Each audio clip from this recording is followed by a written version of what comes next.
Good morning and welcome to Walk Before You Run. Today, I want to talk about the Great Shepherd, and I'll be coming from Isaiah 41.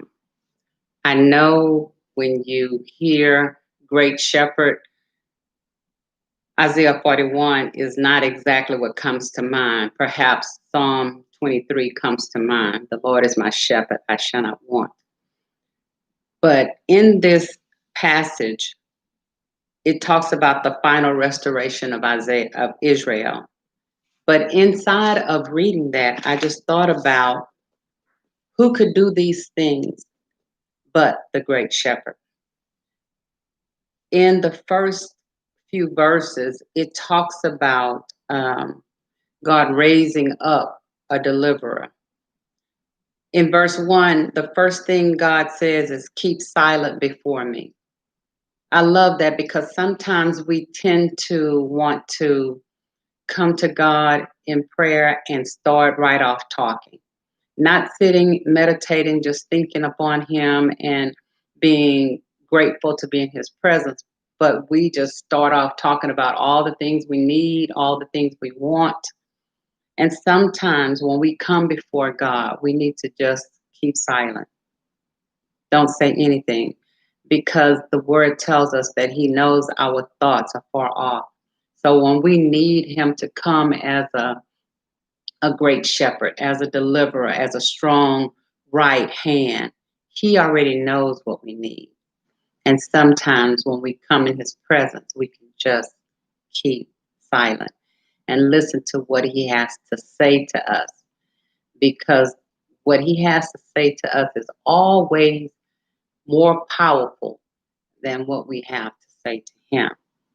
So throughout verse 1 through 9, God is setting up just how they're going to be delivered. He talks about Cyrus the Great, verse 2, coming to rescue them and to be over them. And he talks about the pursuit in 3.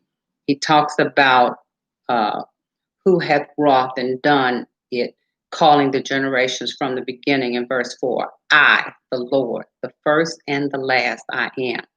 So even though He uses Cyrus the Great, God is letting them know it's not Cyrus who is doing all this. It is me, the great I am.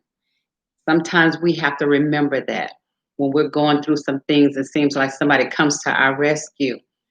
We must remember that it's the Lord who's coming to our rescue, even though He's coming through somebody else. The words of someone else might come and rescue a fainting heart. The deeds of someone might come and rescue us from calamities. But always remember that the person who is coming to our rescue, be it come in the form of man, things, situations, it is the great I am, the good shepherd. Verse 7 goes on to talk about the carpenter encourages the goldsmith, and he that smootheth with the hammer, him that smote the anvil, saying, it is ready for the soldering. And he fastened it with nails, that it should not be moved. In that verse, is talking about everybody is helping and encouraging one another. Before it gets to that, in verse 6, it says, help your neighbor, be of good courage. Sometimes this life, the things of this life, situations, the pandemic even, can make you get down. But God says, let's come in and help each other, be encouraged to keep it moving, keep going strong. Verse 8 says, but thou, Israel, art my servant Jacob, whom I have chosen, the seed of Abraham, my friend. We, through faith, are a part of the seed of Abraham, because Abraham is considered to be the father of the faithful. And we, through our faith, become a part of this group that God is talking about. Verse 9 says, thou whom I have taken from the ends of the earth and called thee from the farthest regions, and said unto thee, Thou art my servant. I have chosen thee and not cast thee away. We have to remember, even when times get tough, when you're feeling like you're by yourself, God says, I have not forgotten thee. What a wonderful great shepherd he is. Verse 10 says, Fear thou not, for I am with thee. Be not dismayed, for I am thy God. I love that. He didn't say, I am the God. He said, I am thy God. So when times get stressful, when you're feeling down and blue, remember that God is not just the God of creation, the God of the universe. God says, I am your God. He is my God. Goes on to say, and said unto thee, Thou art my servant, I have chosen thee, and not cast thee away. 10 says, Fear thou not, for I am with thee. Be not dismayed, for I am thy God. I will strengthen thee. Yea, I will help thee. Yea, I will uphold thee with the right hand of my righteousness. Every time I think about the right hand of God, I think about strength. I think about power.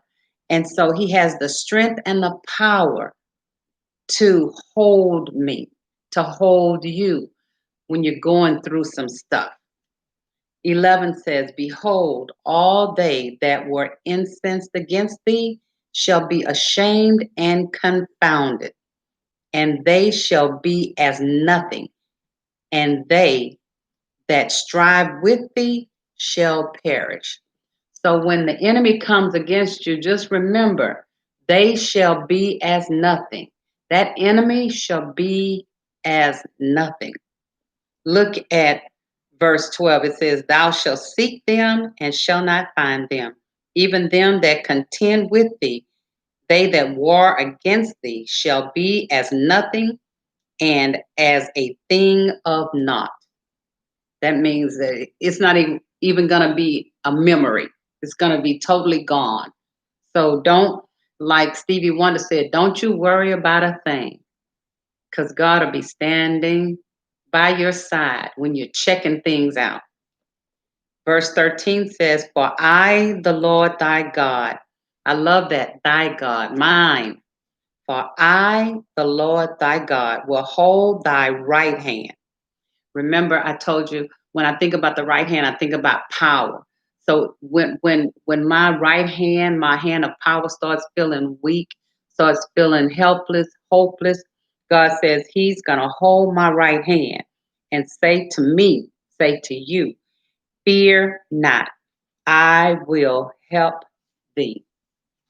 I'm going to stop right there. That's just a powerful word about that great shepherd. Don't worry about anything. When trouble comes, just know that he is your God, and he will hold your right hand and help you to have the strength that you need to go on and go through and be victorious. Thank you for joining me today. Remember to walk through God's word. And when you do that, you will find peace, and you will find happiness, you will find joy, and you will find strength. Remember, you are blessed to be a blessing. So go out and bless someone today. I'll see you next time.